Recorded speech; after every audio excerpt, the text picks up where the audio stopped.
Okay, so now we're starting. Namaste and good afternoon. Welcome to the Coffee House debate of NICE on Sri Lanka's election 2024. We are honored to have a very distinguished panel of experts with us today who will share their insights into the critical issues shaping Sri Lanka's upcoming election.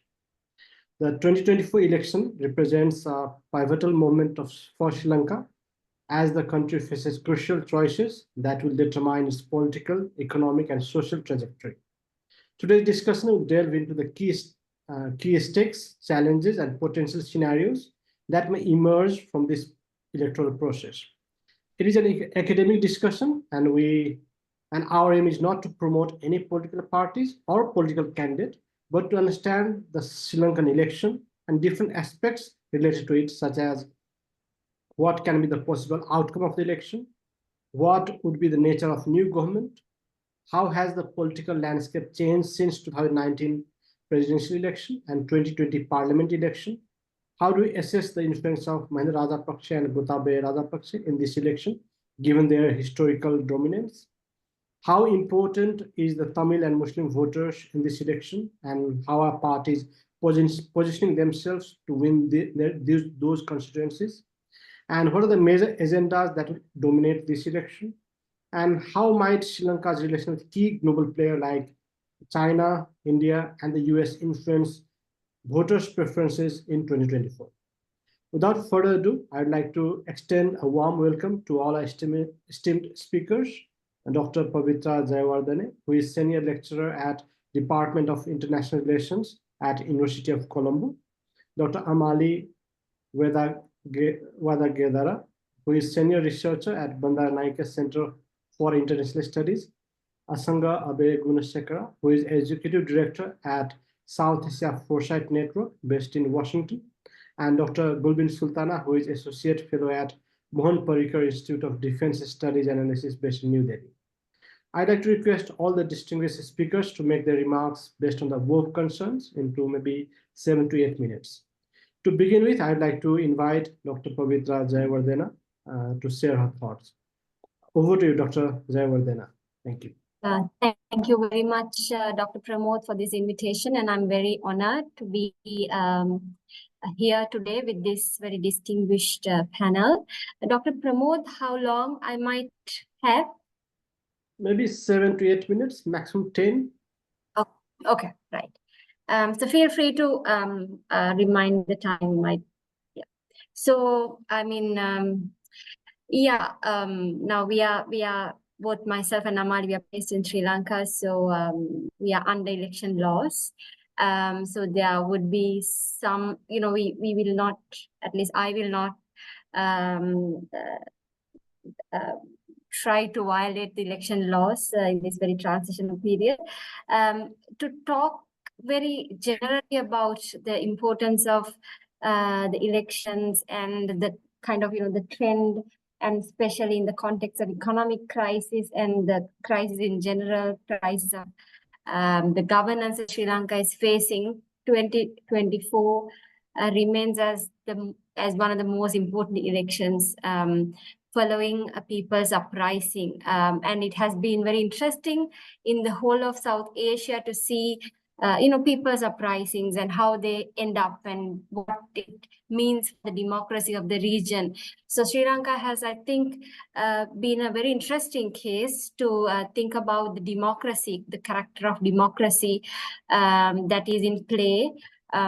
Because if you really look at the patterns of or election outcomes over the few years or few elections, people have always been saying that we need a change. Like even in 2015, if you closely monitor, the idea was that we need a change. Even in 2019, although you see it could be the same politicians, but the logic that they would present for people and how people were convinced is that now there is going to be a change. Even in 2019, when President Gotabaya Rajapaksa was running, the idea was that although it would look like, Gotabaya Rajapaksa is a Rajapaksa family, which is in fact true. But from people's point of view, it was a change that people wanted, that they thought, okay, we don't want to have a traditional politician. Let's try with a non-politician, with a person who does not have a political, history. So there was this is not like an overnight thing. It has always been the case that people have been, requesting for a change from traditional politicians and politics.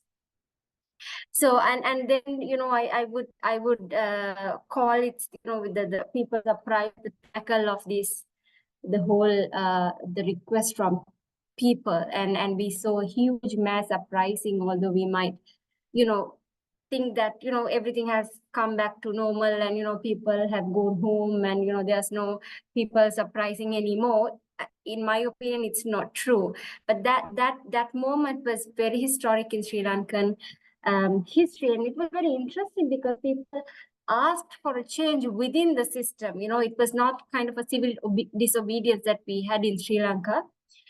People were requesting change within the the framework, and that sort of kind of trapped people as well, because how can you request a system change within the system? So I think this election in 2024 presents us a very interesting example, how people would vote, and what kind of a government, what kind of a party, what kind of a candidate would win. And I think the most crucial factors that would affect in voting is definitely going to be this need for change. Who is in position to deliver change people are. When I say people, I take them in a very broader sense, and that aspirations of people of also affect their voting decisions, electoral decisions as well. So who I think in Sri Lankan discourses, what has been the most interesting question for people to ask is that who can deliver the change? Who can deliver a different kind of a approach? And also another thing is to ask this question of that the people's uprising. I think what became quite clear is the disconnection between people and the the elite politicians. So people were feeling that we are sort of alienated, and if you look at all the slogans that people were using in the people writing, things like we need to take power out from the Diyavanava. Diyavanava is a metaphor to mean the parliament, how to take power out from the parliament. Not necessarily to say that we need to rebel or something, but to say that the parliament is an old establishment and it doesn't represent us, So there was, I think, another aspiration for people would be to think of, what kind of a candidate or party would really represent us, who understands us, who understands everyday struggles that people are feeling. So there's a lot of, I mean, even in previous elections, it was the same scenario, but I think the intensity of it is significantly different in this election into the 2024 election. So on one hand, that's from internal point of view, I think the economic grievances that people are facing, governance, corruption, and deep-rooted sort of mismanagement, corruption, and these kinds of issues will be are taking the popularity in people in making their electoral decisions, as well as democracy and inclusivity. And so from an internal point of view, looking at Sri Lanka, these I think are the very so the driving factors that would have the electoral outcome in a few days. From an outside point of view, I think who's going to make the government, it's not going to be an easy task. The world for me, the world politics is becoming more and more polarized. When you look at, the multipolar system is challenged, and instead of multilateralism, you see a lot of minilaterals coming up, and countries like Sri Lanka and many other countries in global south, and especially if you are a small country with less capacities, you are meant to pick choices. The main question that West would ask from countries in global south is that why are you no longer continuing non-alignment? You seems to be multi-aligned now instead of non-aligned, but it has an ideological meaning that why you're not only with West anymore. Why are you choosing a lot of other camps? So the world politics is becoming more and more scattered, and a lot of minilaterals are coming up. Geopolitical motivations are also driving economic interests. You see the supply chains, although it is meant to have a very free flow trade and supply, etc., in a multilateral trade order, what you actually see is that certain geopolitical blocs are trying to monopolize the economic strength as well. So how are you going to choose camps? Or if you can't choose one camp, then how are you dealing with multiple different alliances in the same time? So whoever who's going to come to the government, and especially because we are coming from a very weak position with the economic crisis, defaulting economy and stuff like that, our bargaining power is very limited. So coming from a very kind of a very weak position, how are you going to align with those alliances, both in Asia, in the region, immediate region, but also larger Asian region, and also with the other superpowers and minilaterals who are becoming more and more popular and strong in international politics. So to give a very broader overview, I think these are the main observations that I would like to provide in the first round. Thank you so much, Dr. Pavitra. May I now invite Dr. Gulbin Sultana?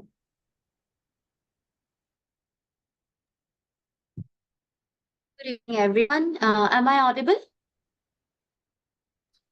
Yes. Yeah, and first of all, thank you, Dr. Pramod, for inviting me and giving me an opportunity to participate on this interesting topic. Now, I hope I can speak more freely, and I'm not under the election law, right? So yeah, so I'll directly probably try to answer the questions you asked. Now, coming to the political landscape shift from 2019, since now I think Dr. Pavitra has made interesting observation. That is, in every elections, we're looking for change. But for me, I think what is different in this election is people are not only looking for change in leaders or political parties or government, but I think people are also looking for a system change. I mean, who is capable and also have the willingness to, change the system. Now, because after Aragalaya, I think 2020 economic crisis, people started believing that there has to be reform, both at political and economic level, at the economic level. And the problems, there are several reasons. I think there have been lots of discussion on, in fact, in your organization also, like what are the reasons behind the economic crisis. So I'm not going into all details, but what I want to say is that basically the people are looking for change.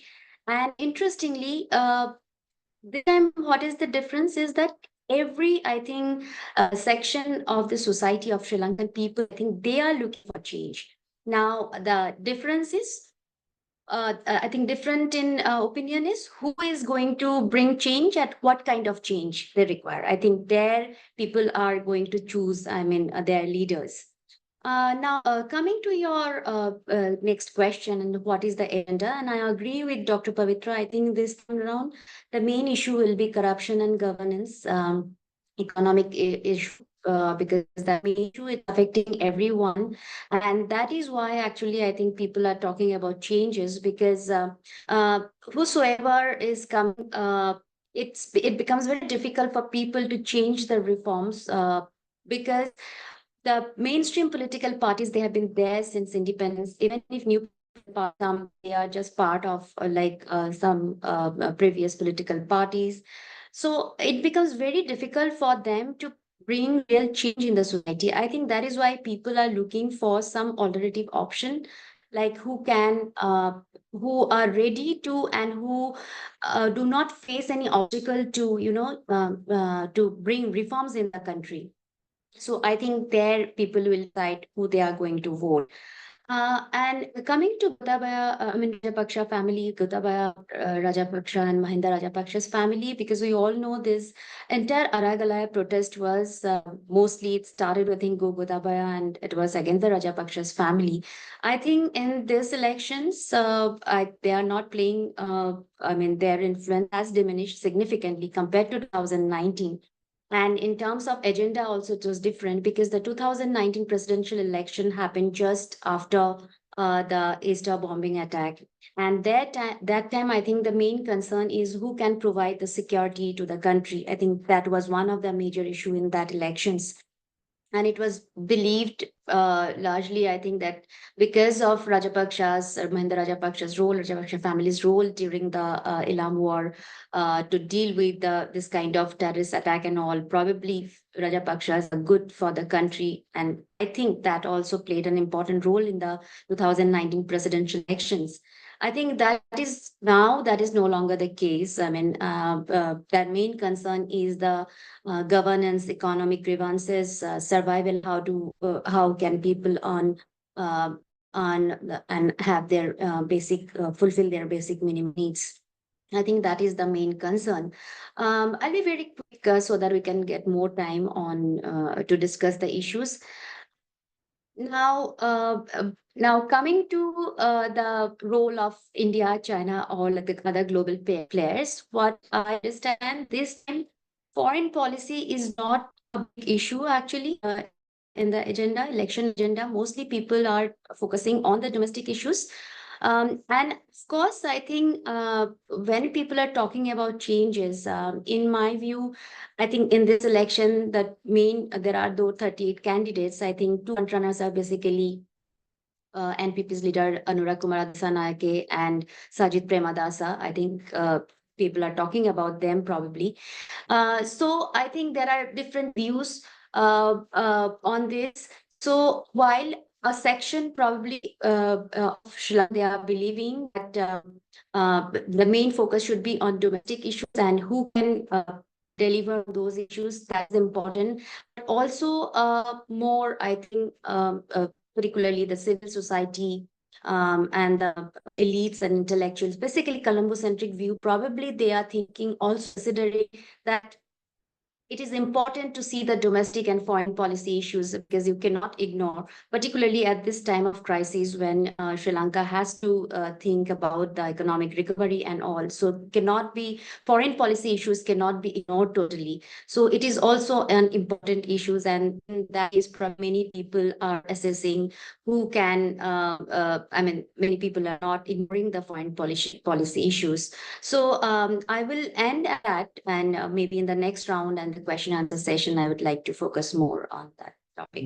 Thank you, Dr. Sultana. May I now invite Dr. Amali Gedara. Amali, over to you. Yeah, thank you. Thank you, Dr. Pramod, for, I think, bringing us together. I think at the eve of the election, it's an interesting discussion, and with Gulbin's interventions as well. So I will also follow Dr. Pavitra's footpaths and try to be abstract as possible. So I agree with both Gulbin and Pavit that this election, when you speak to people, they have a very tangible desire for change.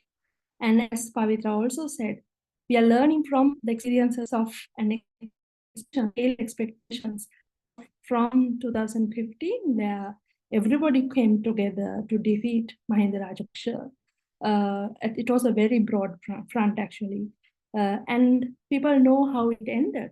That government that was promising to propel good governance was mired in series of corruption cases, big corruption cases, and also created a very intense national security concerns. That we very well saw that how it culminated in the right-wing watershed with Gotabaya Rajapaksa coming into power with great majority. And we also saw how Gotabaya Rajapaksa ended with the massive uprising that Sri Lanka has seen for the first time, maybe 76 years of existence as a sovereign country. How people came together, driven by various, like, of course, anti-corruption concerns, as well as series of collective expectations from the very poor, the low-income people, to the middle classes, majority the youth, right? Shared by, various the economic grievances that middle class problems, I think, may be similar to everywhere from US to Sri Lanka. How the economic crisis did not really begin in 2022 with the default in April. These were kind of slow creeping crises which affected the poorest of the poor first. So people were protesting and demanding for better socioeconomic provisions, better livelihoods, better housing, better public services from long time on. And all these demands, aspirations culminated, as we saw in the Aragalaya. And election happening on Saturday is actually, we will see how these aspirations will get communicated to votes. And because this election is like a post-Aragalaya election, also demonstrate the post-Aragalaya aspirations. As Pavitra said, in this election particularly, we did not really even, like earlier, there was this questions of the national question, right? About the power, but how are you going to solve the national question? What kind of powers sharing are you proposing? These kinds of debates were also there earlier in the early, but here we are mainly seeing economic grievances, the type of economic development programs. What are, if it is a complete like a socialist approach, or you are doing a Marxist, market and a coexistence of market and the public, and what kind of how would the IMF, what are you going to do with the IMF?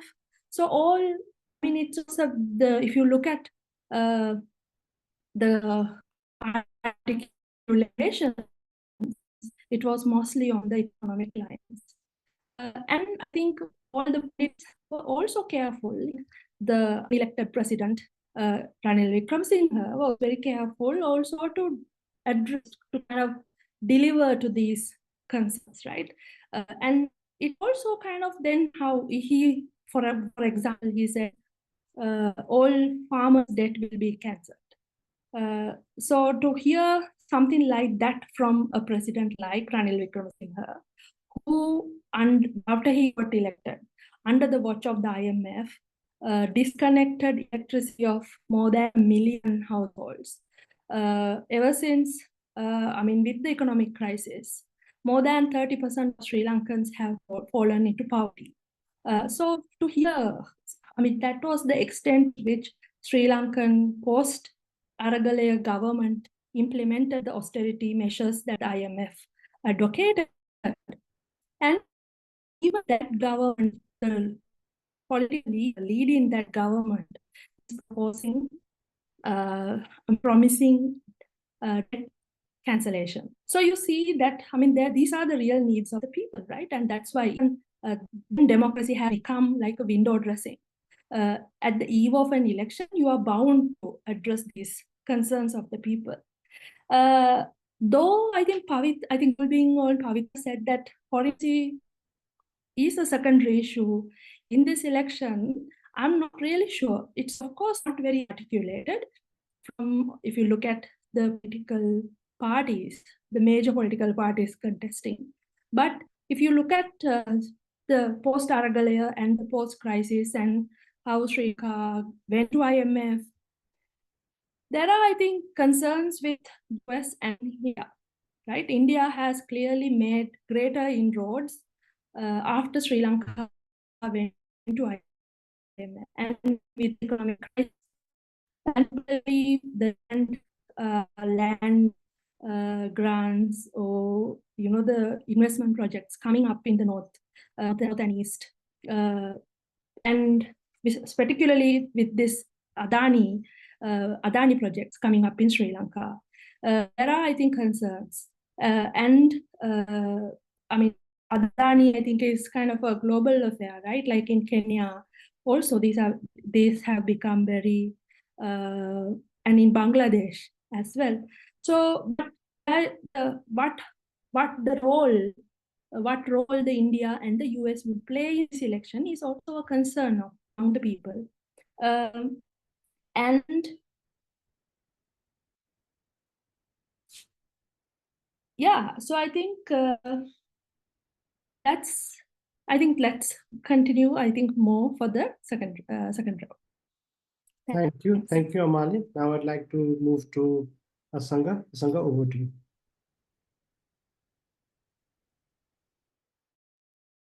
Thank you, Pramod, for the invitation. And it was wonderful to listen to all three panelists before me. Three friends, Gulbin from India and Amali Pavitra from Sri Lanka. Am I audible? Yes, you're audible. So how I see the Sri Lankan, basically the political economy, basically what's happening in the election. First of all, my guidance does not reflect the organizations I work or IMF as well as the Millennium Project or the candidate. I'm also a senior advisor to one of the candidates, so it's personal. How we see is basically Sri Lanka is facing a polycrisis, political, economic, and social upheavals happening at the same time. The same similarities I see in Bangladesh also. When I visited Bangladesh in 1 year before the crisis, in August, basically we discussed with the officials of Bangladesh that could there be a possibility of an uprising like in Sri Lanka, because we had data set with us. So the officials said, no, they're impossible, there's no place to do it, we are very good at it, and sort of, you were also there, Pramod, at this discussion. So in Dhaka. So you can see what really happened. It did happen in Bangladesh. So what I'm trying to say is that we try to understand the region also, right? We apply to the entire region, not only Sri Lanka. Then we came up with this report of SAFN. So you can download it, share the link with you. Now, this report was done from February until now. So basically all the data we collected, we got 40 interviews from Sri Lankan scholars, ministers, opposition basically opposition, members of the opposition, as well as many others. What we found was very interesting factors that what Sri Lanka is going through. I could say that there is economic concerns, definitely what Amali highlighted, the 30% poverty. For example, I can give you one particular example that one of the ministers who was serving mentioned that, look, we are, although, we are looking after the bottom of the pyramid, basically the low incomes, we are doing that. We are also fighting corruption. Our fight corruption is really good, said the senior minister. But then we asked about how come your health minister is in jail? Then he said, look, that's the progress we have. That's the exact answer. So we have captured this in this report. And some of the, the key information that we captured, we didn't have approval to have their names So we have taken it out, but the ones from scholars, and we thank them all for doing that. I think it's a very important message. But then we tested that what the minister said, another person, an academic, a very senior academic, said, no, that's incorrect. All those information is incorrect. So we see sort of, we don't see sort of, I mean, coherent sort of information coming in from the ruling party. A lot of concerns of the data set. Then we actually, when we tested, we understood that Sri Lanka is going through something of a sort of a Sisyphean struggle. Now, let me explain you what that is. So sort of it's a kind of a theater of endless conflicts where failed promises, mirrors, existential sort of a theme of like myth of Sisyphus, like you're rolling a boulder uphill, but it's coming back again. So it's kind of a, you know, it's a continuous cycle that we saw, kind of a disillusionment. People have lost hope. There's no meaning. So they wanted a kind of, this election is about finding a vision, a strong leader with a vision, more meaning to their lives, you know, more than sort of, you know, they're angry. Some of, I mean, most of the interviews we conducted that they're angry with the system, you know, their money has been looted. There is a systemic corruption in the government. So unfortunately, so that the fourth time, I visited 4 times for this report, the 4th time I was arrested. So you could see the complete dysfunctionality there also with my arrest, as well as what went wrong. So the independence of the independent institutions like judiciary, the impartiality, which is highlighted in the UN Human Rights OHCHR report on 2024. Again, that was released a few weeks ago. So we agree on most of what was the findings of that report, OHCHR report. And also the IMF governance diagnostic report, of course, the 16 recommendations. We think that whoever comes, whatever the party that comes, or whatever the president that comes, needs a stronger vision, a vision to sort of bring meaning, as well as to stabilize the country. We don't believe there are 3 scenarios in this report, basically. The first scenario we have already proven, according to what's going on in the social media, as well as what here. The first scenario is that the government, the Wickremesinghe Rajapaksa model will fail. That's the first scenario that we came across. And so we think that that's more likely, the first scenario, because of the anger of the people of that system. The second scenario is the interesting part that, you know, beyond the 2 traditional parties, that you have the third fraction coming in. And we see that coming in very strongly this time. But there's a concern on the second scenario. We did sort of look at their ideology behind it. So how much of experience do they have? Then we understood that they don't have experience in governance. They had 3 seats in the parliament. So there are concerns in that. So when you, I mean, they pretend that they say that they are reformist, but then they are not corrupt because they never had power to be corrupt. So it's a kind of a issue that needs to be tested over time. So that's the second scenario. The third is the most likely scenario, which we think the opposition, which has managed to sort of build a broader sort of a coalition with the Tamils, the Muslims, as well as bringing in few other factors like the experience that basically that they have, and also they are moving away from the government, the Wickremesinghe Rajapaksa model. So they keep a sort of a distance from that, and also a projection that they would sort of bring in more liberal democratic values to sustain what is going on right now. An understanding of geopolitics, of course, the Adani project, which Amali mentioned, we did find on public participation, and there are concerns on that. But we don't believe that what I mentioned on the second scenario, what they're going through to cancellation, is the best alternative for the country.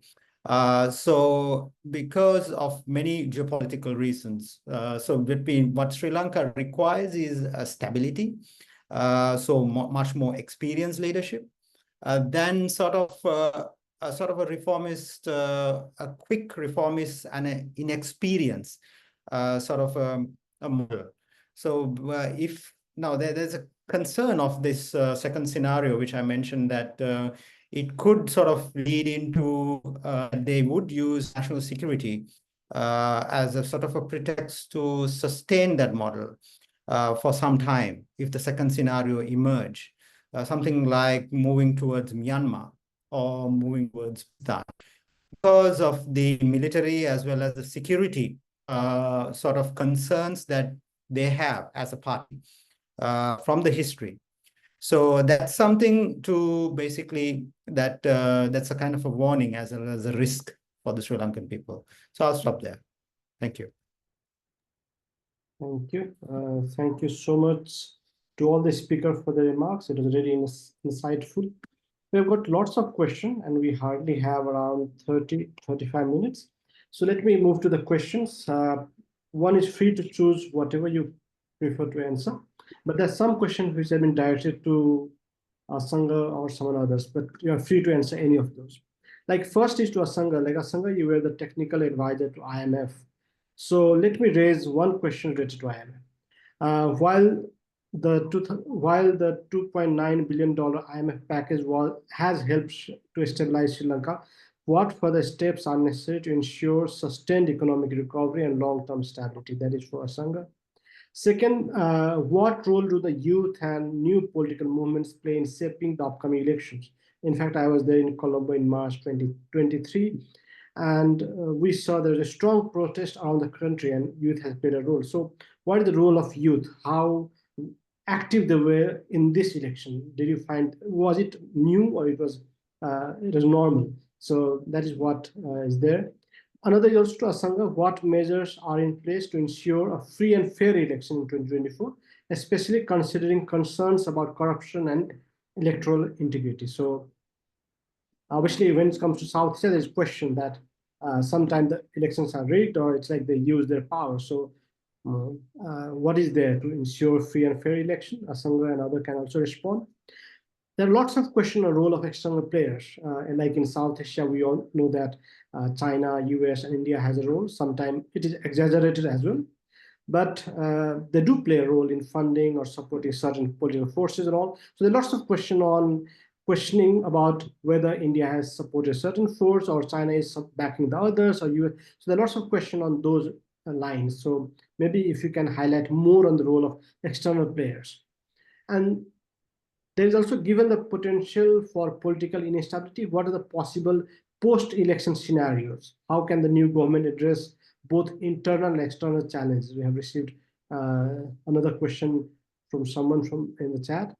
And last is, how might the outcome of this election affect Sri Lanka's stand on international debt restructuring and economic recovery? So these are 6 questions we have received so far. So I'll go in this reverse order now. So let me start with Asanga. Asanga, you have 2, but you are free to answer other as well. One on IMF, other whether we can see free and fair election, and others question. Asanga, over to you. Thank you. Yeah, thank you for those questions. So definitely, so we want to see a free and fair election. Sri Lanka has not gone through sort of, rigging or elections in the recent past. So of course, the 2019 elections was fair, I would say. So I don't see sort of a trend that would be sort of, interference into the election process. Because we've sort of learned it very hard, I think, from the past. But if there is a higher possibility that this will be the first election in the Sri Lankan history that it would go for the second preferential count, because we don't see that Wickremesinghe is sort of poorly performing also. I mean, a lot of people tend to say that he's poorly performing. No, look at the things he has done when bringing the country to single-digit inflation. There is a success story. I mean, we have to accept on the economic side. While he's been quite pragmatic in the economic sort of, bringing in those digits down, as well as and there are issues. I mean, what we captured in our report was they say most of them say it's superficial. You know, that whole progress is superficial. We use that word superficial here, but again, there are people in the Colombo elite circle, the old guard. You know, there's a lot in there. So we tend to think that this election would have a second count. That's where I think the concern will be, because the two front runners will want to know. And so, of course, I think, but I believe there will be fair election. On the IMF side, so definitely the governance diagnostic is a priority. The 16 recommendations that we are given, the state sector reforms, the public-private partnerships, which again, almost all the parties have agreed to those, you know, that is a necessity for the country. I mean, we'd have to say that without the 2.9 billion of IMF, as well as the Indian assistance, India was the first country to assist Sri Lanka in a large scale sort of assistance loan. And so without that, Sri Lanka would have serious issues. And so these two, I would say, the IMF as well as India assistance, managed to sort of stabilize the whole country, especially the economy, as well as you know, even the political institution. But I'm not happy from the beginning of the model they created, which is you know, a one-party seat member to become a president. I've been writing about that. That's incorrect. Although constitutionally accepted, I think democratically it is a wrong thing to do, as well as to accept such a you know, and also create that model, the hybrid model. So the IMF progress will be on the debt restructuring. Of course, the countries have agreed. There is a tremendous success there. So there needs a continuation of that whole process of debt restructuring. And also, I mean, a lot of people don't think of the officials that, you know, that contribute, and only the politicians. That's very sad in our societies. Central Bank Governor Nandalal, he played an immense role, I would say, from day one. I interviewed him for this report also. He is a key figure that sort of was instrumental in stabilizing the economy. But you see, there's a peak of such officers at the beginning, then there is a sort of, you know, going downhill, as well as then they are absent on the whole discussion. There are many government officials who played a role, bureaucrats who played a role in this whole process of stabilizing the country. So I think that needs sort of a recognition. So in terms of revenue collection, there is a serious leakage that we see in the IMF. We've sort of openly sort of commented that on the revenue leakage of the excise department, as well as revenue collections, tax issues. There were many concerns on the tax issues on billions of dollars, been out millions of dollars, I would say. So there are a lot of issues on that. So the tax collection is another area that Sri Lanka requires the revenue to sort of sustain. So all that is sort of really, really important. Whoever comes.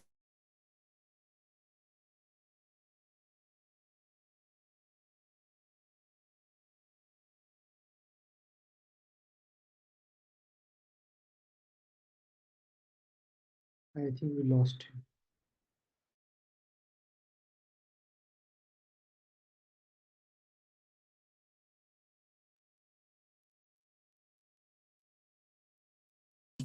May I now invite Amali to respond on the questions? Yes. Thank you for those questions. I'll start with the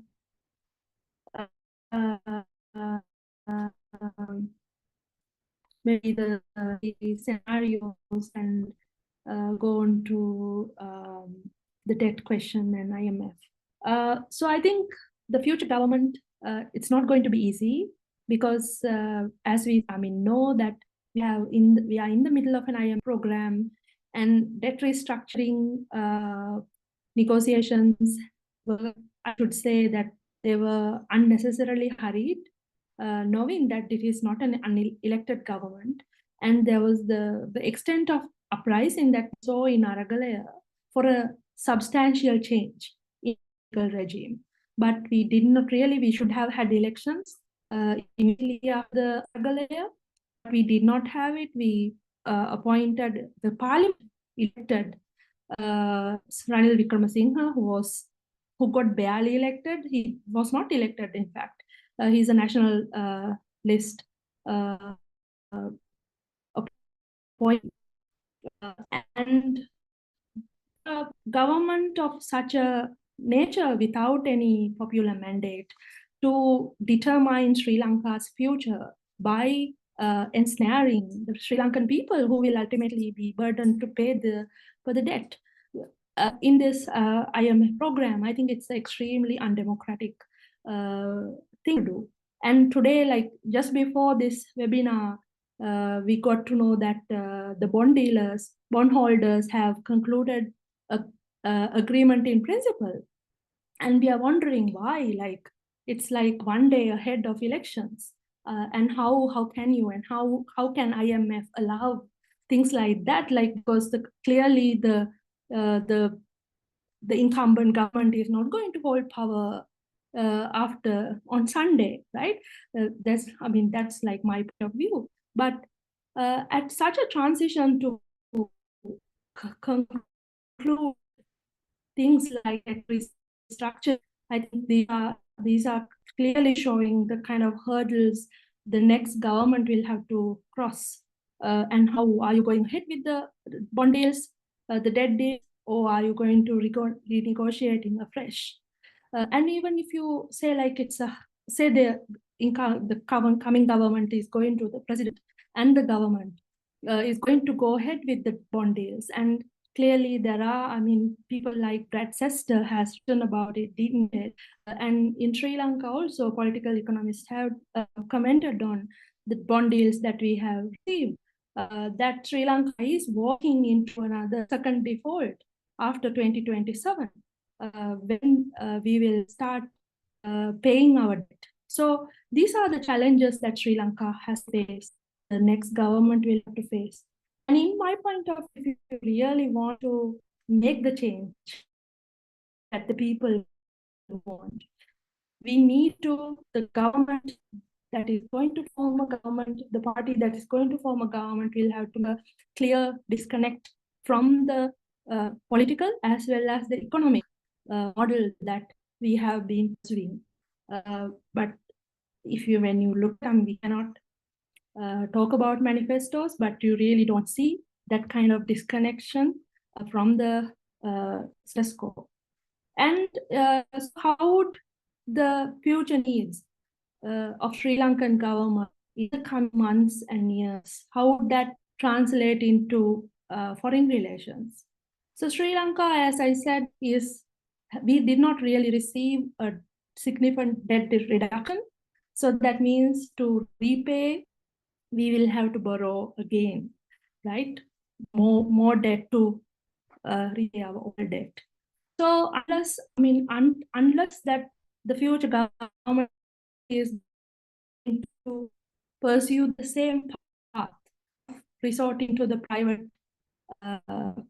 capital markets and borrow from like BlackRock, the ISBs, right? Unless you do that, we need to find new creditors. So new creditors in the sense will be maybe more borrowing from India, more borrowing from China, more like the southern partners, the BRICS, Southern Bank. There's a new development bank. So I think that kind of consideration. So who can we reach out? Who are the new players that can come and help out Sri Lanka? Not help out, but Sri Lanka. I think that will be something the new governments will be exploring, and I think it will also weigh on the Aragalek will continue to weigh on the new coming government as well, because Gotabaya, as I said earlier, he had a massive mandate, but after 2 years, everything collapsed.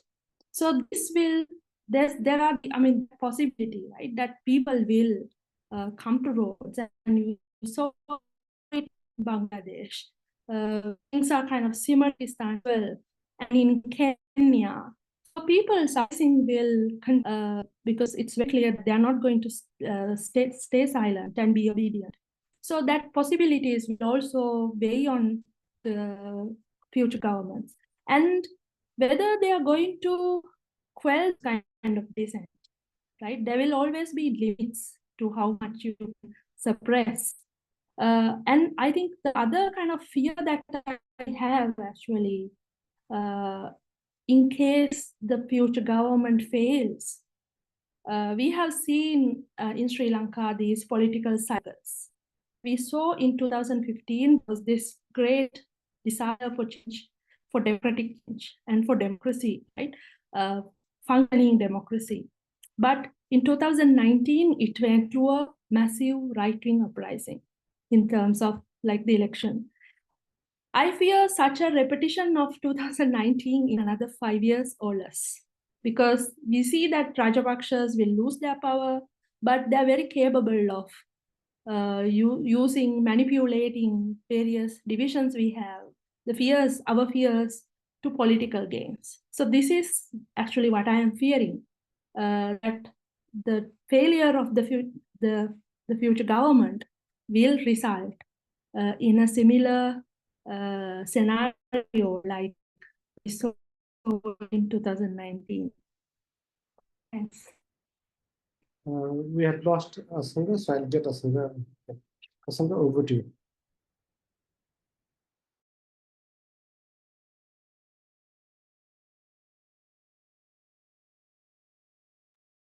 Asanga, you hear me?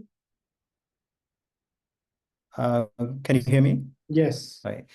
Yes, I posted the report on the chat box, so you can download. So listening to Amali, of course, I think she described at the end of this thing, that's that same thing that I try to describe, the Sisyphean cycle. You need to break that. So to break that, so the moment of reform should come in. But then I have a fear, honestly, because I interviewed Gotabaya Rajapaksa prior to his presidency in Singapore. And then after the presidency. What I saw was a completely different person after he won the election. And so prior to that, he said he will never bring military to government and sort of, as well as a government office, and I keep the military as I move on democratic direction. But no, a lot of things changed. So I think the Machiavellian sort of thing applies to all of these politicians in South Asia. I mean, including Prime Minister Modi, of course, all of them. So it is a sort of a game of sort of, own survival also in the political arena. So you need to look at it in a more sort of a pragmatic, practical level. So what Sri Lanka requires right now is not disruption. It's a kind of a sort of course, you need to bring in anti-corruption measures, you need to bring in the independent institutions, you need that leadership, what Amar was saying. But then you need the experience also. Like, for example, like I would like to see the, the third party as a more sort of a responsible opposition first, with a majority of seats, rather than sort of coming into executive powers. So, because that sort of, that's what happened to Gotabaya. They all saw that this is the man for solution.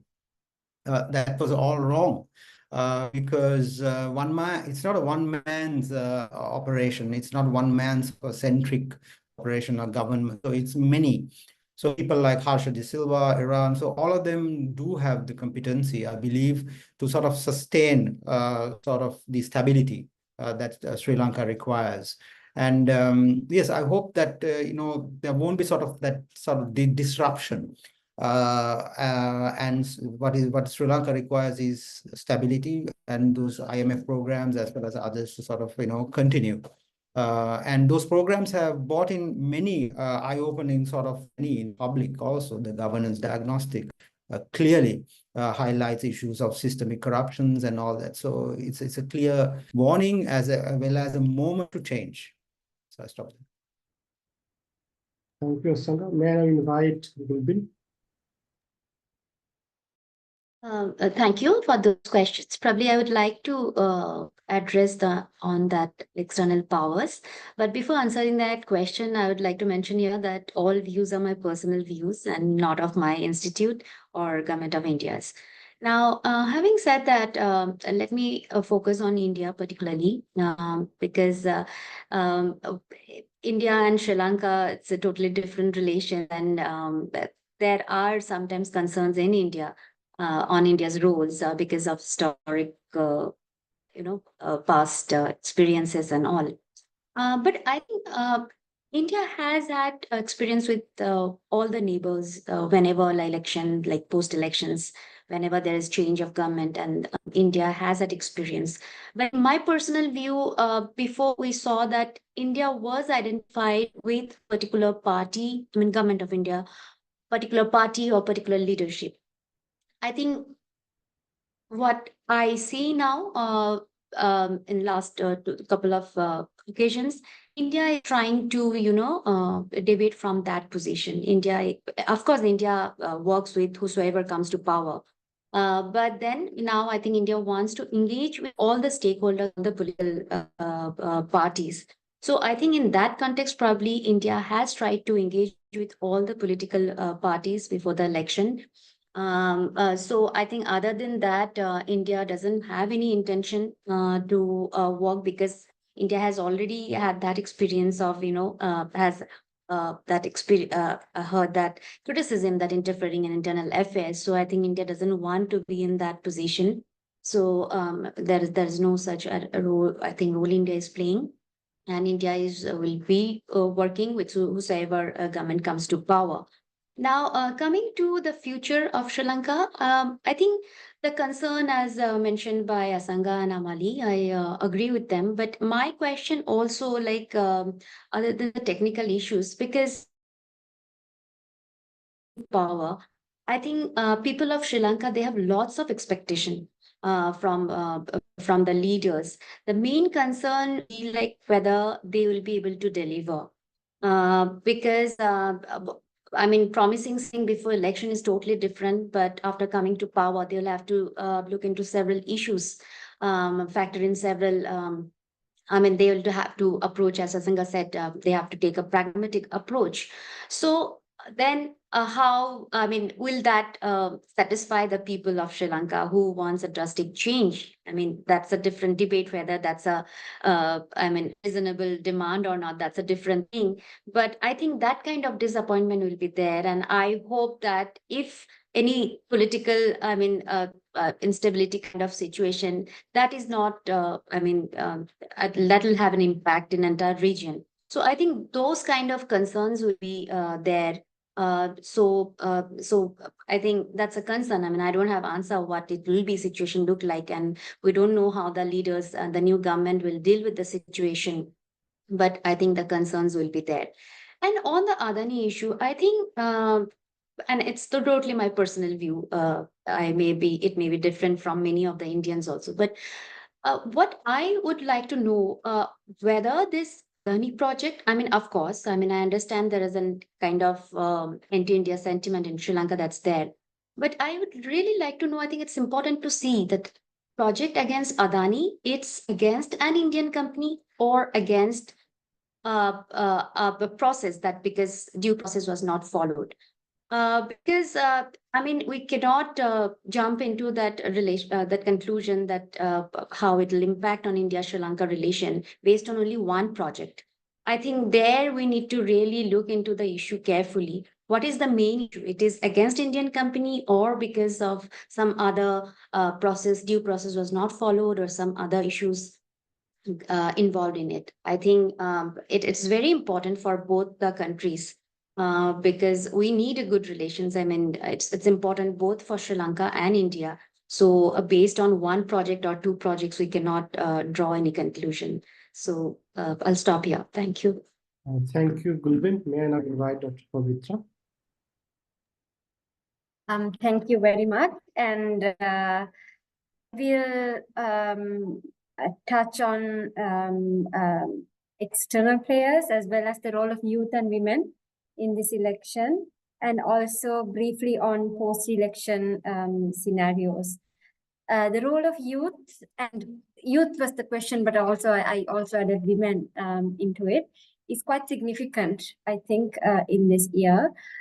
Youth, Sri Lankan youth have been, pioneering in throughout the history. If you look at Sri Lanka's, political consciousness, you can see a lot of youth movements in North and in South, in various decades. And in this particular election, I think I have been going around the country for a different, reason, but talking with a lot of school leavers who are first-time voters about, their voting and their ideas about, elections and using the electoral right, etc. And there were quite a mixed ideas, and this hopelessness was one thing that was very, very significant among young people. And I think that hopelessness will reflect in the elections quite significantly. So, and also the kind of, you see that there are certain women movements in certain parties that have become very extraordinary in the history.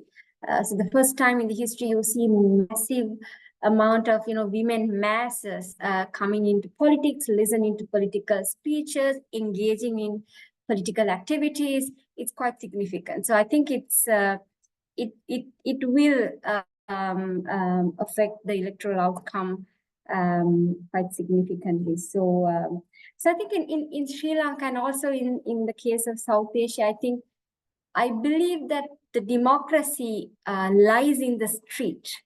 Although in the decisions are always made in the officers, true, but by elites, by oligarchy, but even for me, how certain manifestos and parties have present their ideas, their promises, for me they have changed a lot, or they are trying to adjust to deliver what people are asking for, following the Argale and People's Uprising. So I think that dynamic is definitely there.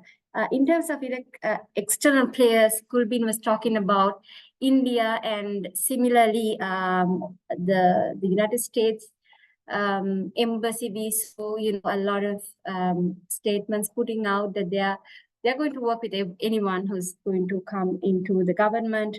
But obviously India and US and China is very interested in what is happening in Sri Lankan politics. And we saw over the months, even before the candidates were identified and introduced, these countries were making introductions, meetings, and discussions with different parties, because it's very, in Sri Lanka, few weeks back it was a very scattered kind of a idea. No one really knew who will get more popularity, etc., etc. So you see all these main this regional powers, superpowers, were sort of making connections with everyone. So it's definitely there. But I also want to highlight, when you say external players, we would usually only think about countries, but this time diaspora, Sri Lankan diaspora, is also playing a very crucial role, at least ideologically, even if it's not materialistically. We still don't know the idea that I think 1.5 million people are going to come back and vote. These sort of ideas played a huge role in Sri Lankan political landscape this year, and in terms of funding, in terms of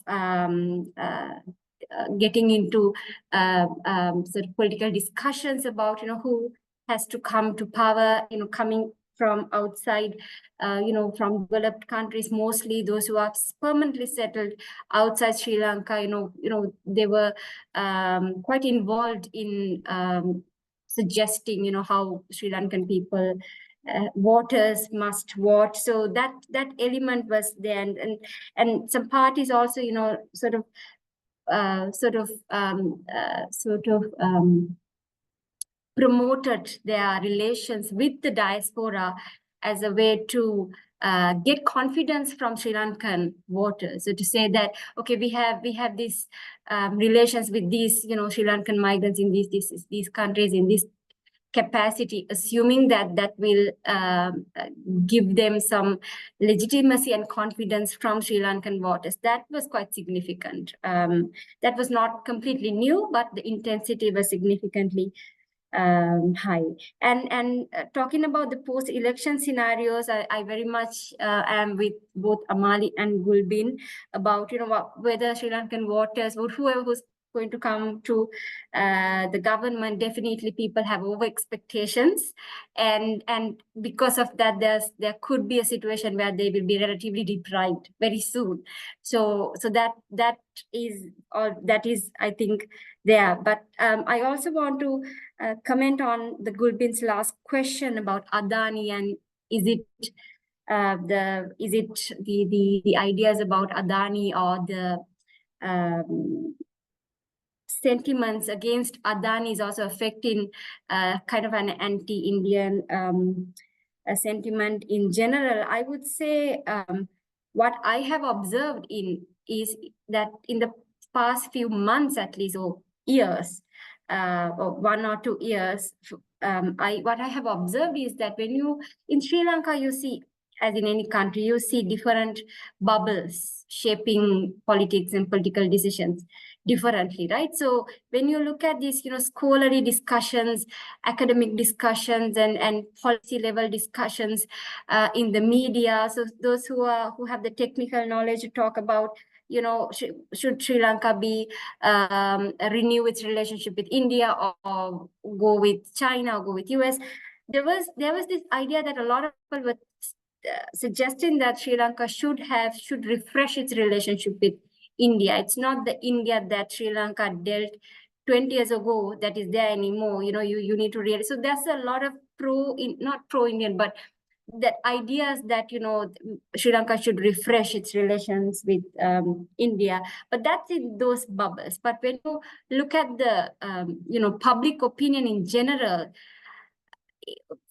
for general public, still Adani and India, they would, and I'm talking about the general perception here, would mean one thing. So it's very difficult to say whether it's, in different bubbles it would be different. Of course, when you see in certain bubbles, they would know that Adani, these 1 or 2 projects should not, whether it's true or false, it should not damage Sri Lanka and Indian relations. But public perception is always, constructed by various, factors, and it's very difficult to sometimes deconstruct as well.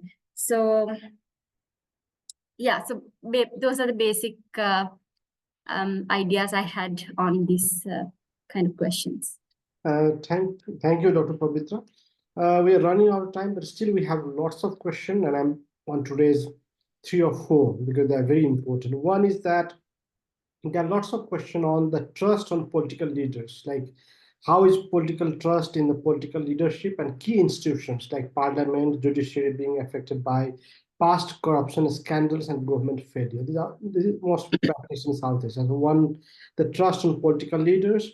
Second, on media, like how was new media like social media and traditional media used during this election? Was there a proactive role of social media during this election? So second question on social media. Third, on agenda of environment, like unlike in the past, environmental issues are entering into election manifesto these days. Like was issues like deforestation, climate change, resource management a part of election agenda? That is third. Fourth, Pavitra have partially addressed that, like role of women in election, like how are Sri Lankan women participating in the election process, both as a voter and candidate in 2024 elections.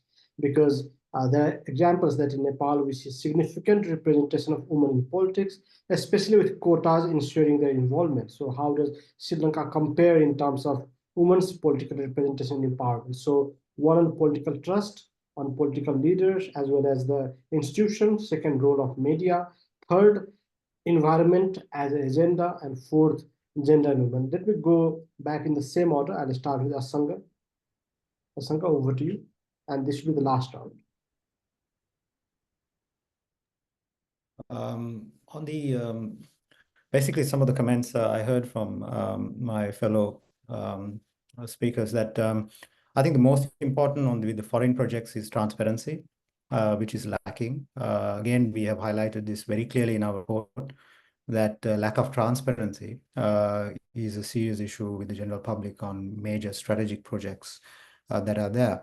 One particular, the external influencers in the country we tested, that is the Chinese research vessels that's coming into Sri Lanka.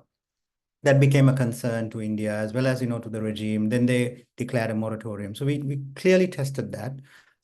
The government's version is written on the report, as well as the Chinese official response to that.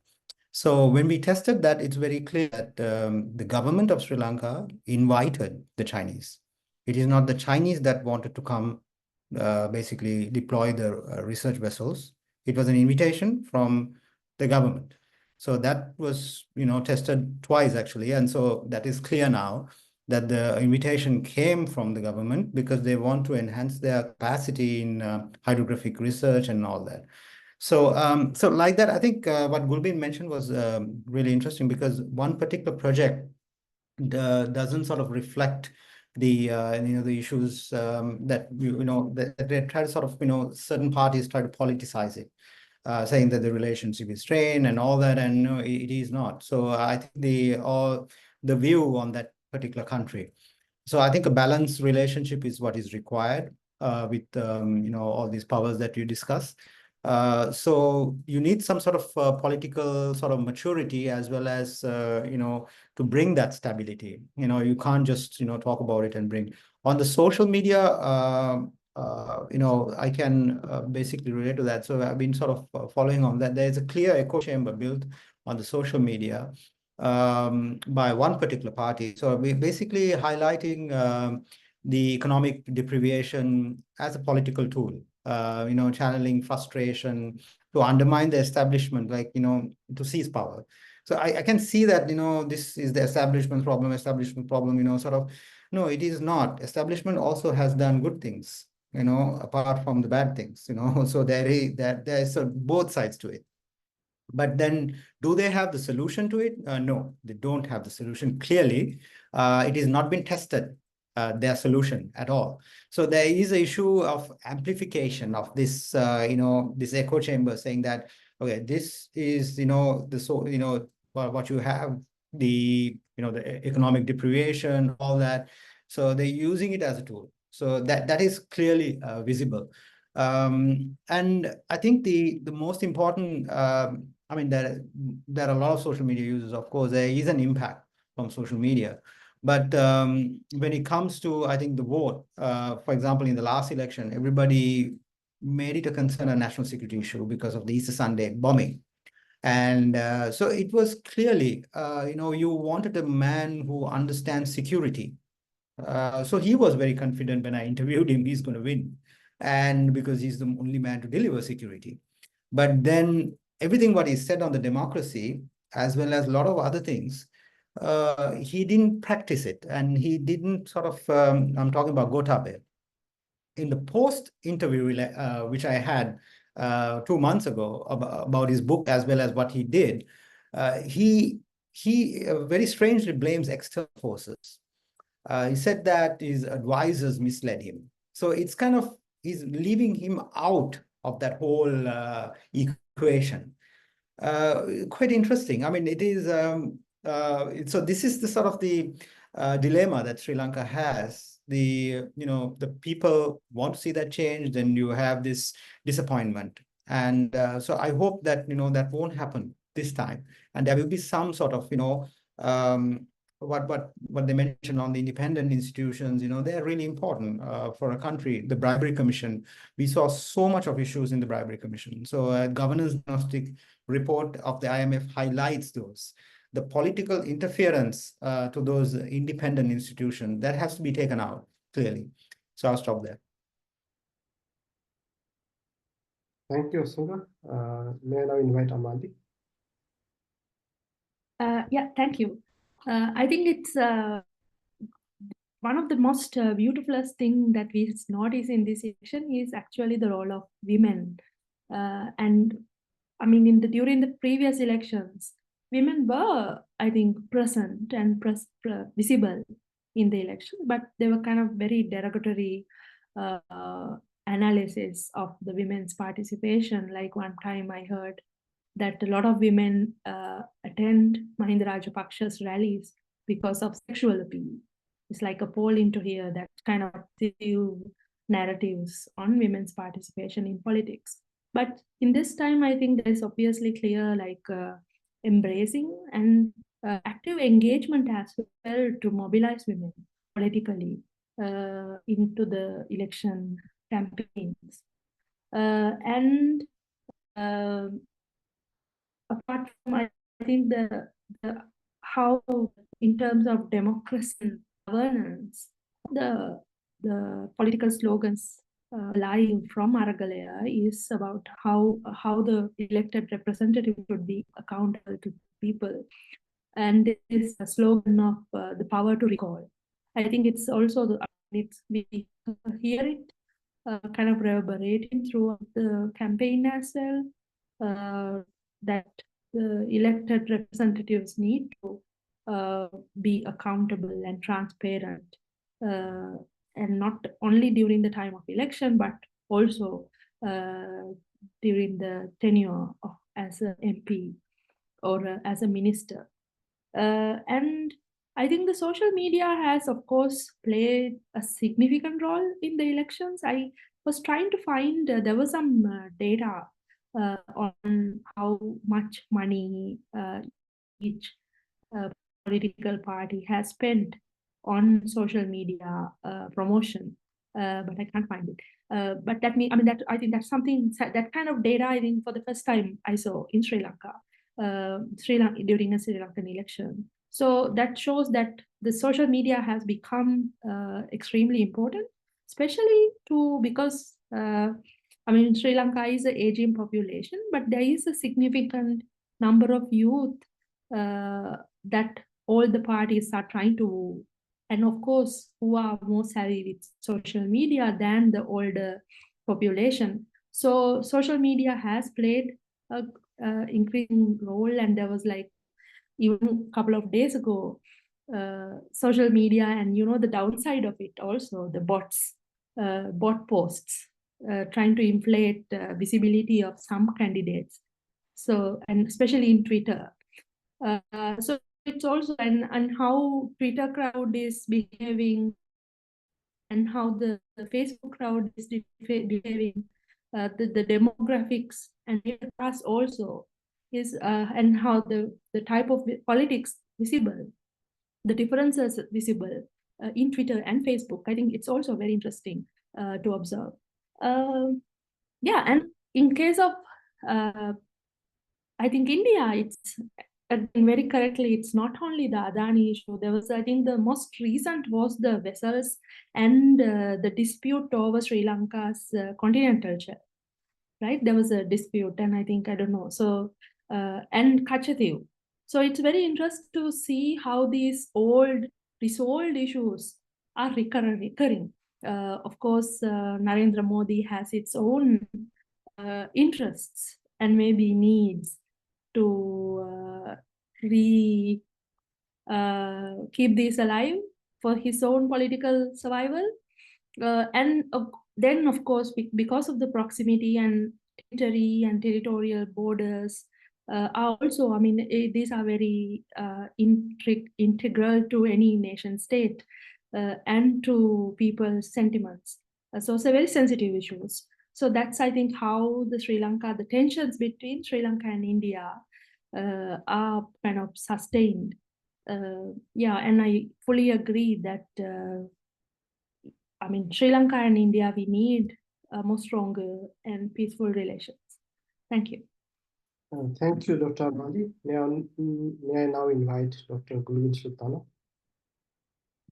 Thank you. I think both the panelists have talked about the media role of social media. I think another important observation in this election, which to some extent probably shaped the view, is also the opinion polls. I think even before the election date was declared, there were certain views like who is going, and it also, I mean, there was a discussion in India also, even when people didn't know whether election is to happen or not. There, people started talking about like, there are some new alternatives, new leaders, new parties. They are coming up, their popularity is increasing. I think so. This we don't talk much about it. I think they also play an important role, and of course, this environmental concerns. I think related to, because the fishermen issue between India and Sri Lanka, it is to some extent related to the environmental concern. But I think in this election, maybe some discussion, but I don't see much discussion because I mean, though of course I know some of the election manifestos, manifestos of some of the leaders, it has been mentioned, it is there in the election manifesto, but otherwise I don't see much discussion at this and during this election campaign. So these are the two points I would like to make. Thank you. Thank you, Dr. Gulwin Sultana. Dr. Pavitra, may I now invite you? Yes, thank you. On trust, I think trust is the most, crucial element in this whole of the election. So the idea is that you have, and I'm trying to protect the election laws as well, but you have a group of who we have trusted before and who have been in the job, so we can fairly predict what they will do if they get the power, versus there is another group who have not been in the power, as Asanga said, inexperienced, but probably, so that's the who to trust in this context has become the sort of determining factor. So trust is the idea of trust, who to be trusted. Are we going to trust the group of people who we have worked with, and I put all the those conventional politicians who have had power. I mean, everyone in this case have been in politics in various cases, but who have had power, who have had positions before, etc., etc. So I think trust is very. I mean, Sri Lanka in general, if you say that there's a huge trust deficit that goes into everyday life of people. People don't trust, even if factually something is correct. People they would have their anxieties and skepticism. So I think whoever who's going to come into the government, this trust building project has to be taken up very seriously, because unless people trust the institutions and hoping that the institutions will be trustworthy, making only institutions not enough if people do not trust them, and there is a huge trust deficit in the country. So I think we can see a lot of candidates also, trying to address to this question by, proposing certain proposals like, we will be doing these things, we will be cutting these privileges for the politicians first, and maybe we're not talking about people not yet. So you see that, different candidates are trying to address this issue, that they have taken it seriously. And social media, I think, very interesting, as Amali and also Asanga and Gulbin said. Of course, in Sri Lanka, social media is not being used by everyone. But it is being used by a very important, crucial group, middle class, youth, who is this, the block that has a lot of, who are very defining. And as much as candidates and parties have spent on social media campaigns, you also see a huge disinformation campaigns going on as well. So the public opinions are being constructed, and as well as, this huge disinformation campaign is also there. And why social media is very important is because although it is directly used by a certain percentage from the total population, if you really see in Sri Lanka, even now the mainstream media would pick up their news from social media. So mainstream media popularize what social media will show first, and by doing so, it will be the mainstream opinion. So social media has that power, and that's why opinion polls are also very important, because it's not just you identify what is going on. Opinion polls also has the power to construct public opinion as well. So that has been the case in Sri Lanka in this election as well. On women, as Amali also said, I think this year is quite significant, and women becoming more engaging and active agents in politics. And I think we can be hopeful that we would have more women who will be more active in politics as candidates, not just voters, in the years to come, because it's such a nice and I think very sustainable mobilization too. So usually you would always see, for the purpose of the elections, you would get women and put into somewhere and showcase them that we have numbers. But I think this time it's more deep rooted, and it's very much needed in Sri Lanka, in Sri Lankan democracy.